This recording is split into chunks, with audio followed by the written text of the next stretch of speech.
Hello everyone, welcome to my channel ABC Gyan Pravah. आज की video में मैं क्लास 2 के बच्चों को हिंदी व्याकरण से विराम चिन्हों के बारे में जानकारी देने जा रही हूँ। ये क्या होते हैं और किस प्रकार हम इन्हें बच्चों को समझा सकते हैं। वीडियो को एंड तक देखिए। वीडियो अच्छा लगे या बच्चों के लिए हेल्पफुल लगे तो प्लीज़ इसे लाइक, शेयर और सब्सक्राइब अवश्य करें। तो चलिए शुरू करते हैं। विराम, जैसा कि नाम से ही प्रतीत हो रहा है कि विराम शब्द का अर्थ है रुकना।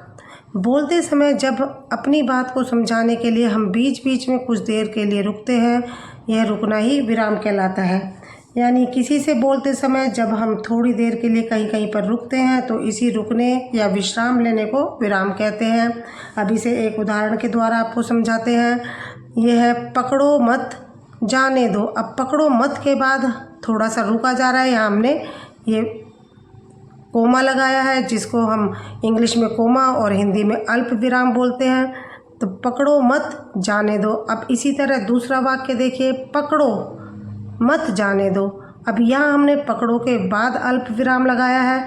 तो दोनों वाक्य सेम है, लेकिन अल्प विराम अलग अलग स्थान पर लगाकर इसका सेंस बदल गया है। यानी पकड़ो मत जाने दो, इसमें किसी को पकड़ो मत जाने दो यानी जाने की बात हुई है, और इसमें पकड़ो मत जाने दो यानी इसमें ना जाने की बात हुई है। तो इस प्रकार इस विराम को प्रकट करने के लिए जिन चिन्हों का प्रयोग किया जाता है उन्हें विराम चिन्ह कहते हैं। अब यहाँ कुछ विराम चिन्ह हैं, जैसे पूर्ण विराम, अल्प विराम, प्रश्न चिन्ह, विस्मयबोधक चिन्ह। अब इनके बारे में डिटेल में डिस्कस करते हैं। फर्स्ट है पूर्ण विराम। पूर्ण विराम का चिन्ह क्या है? ये आप एक सीधी लाइन छोटी सी देख रहे हो, ये पूर्ण विराम का चिन्ह है। अब इसका प्रयोग कहाँ कहाँ किया जाता है? इस चिन्ह का प्रयोग वाक्य के पूरा होने पर किया जाता है। जैसे राम स्कूल जाता है, बालक खेल रहा है। अब ये वाक्य किस प्रकार के हैं? ये पूर्ण वाक्य हैं और साधारण वाक्य हैं, इसलिए हमने इनके पीछे पूर्ण विराम चिन्ह का यूज किया है। अगला है अल्प विराम। अल्प विराम का चिन्ह क्या है? ये कोमा है, इसको हम इंग्लिश में कोमा कहते हैं और हिंदी में अल्प विराम बोला जाता है। तो ये कहाँ प्रयोग किया जाता है? वाक्य के बीच में जहाँ थोड़े समय के लिए रुकना हो वहाँ अल्प विराम लगाया जाता है। जैसे उदाहरण देखिए, राम, मोहन, रीना और अमन बाजार जा रहे हैं। अब यहाँ राम, मोहन, रीना इनके बीच में हम थोड़े से समय के लिए रुके हैं, तो इसलिए हमने यहाँ अल्प विराम का यूज़ किया है। अगला वाक्य है, मुझे पानी, चाय, कॉफ़ी या जूस कुछ भी दे दो।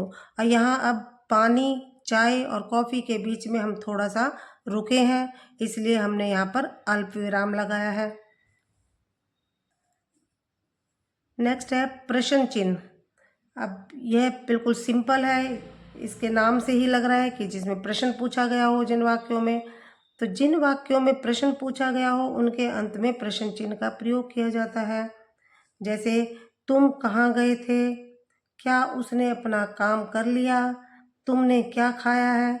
अब इन वाक्यों में किसी से प्रश्न किया जा रहा है कि तुम कहाँ गए थे, तो इसलिए हमने इसमें पीछे प्रश्न चिन्ह लगाया है।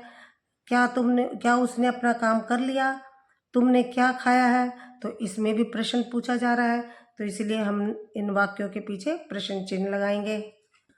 अगला विराम चिन्ह है विस्मयबोधक चिन्ह। विस्मयबोधक चिन्ह का निशान क्या है, चिन्ह क्या है? ये स्टैंडिंग लाइन, एक छोटी सी सीधी लाइन दिखाई दे रही है, इसके पीछे एक नीचे एक छोटा सा बिंदी है, ये इसको विस्मयबोधक चिन्ह बोला जाता है। तो यह कहाँ यूज होता है? खुशी, दुख, घृणा, डर और आश्चर्य व्यक्त करने के लिए विस्मयबोधक चिन्ह का प्रयोग किया जाता है।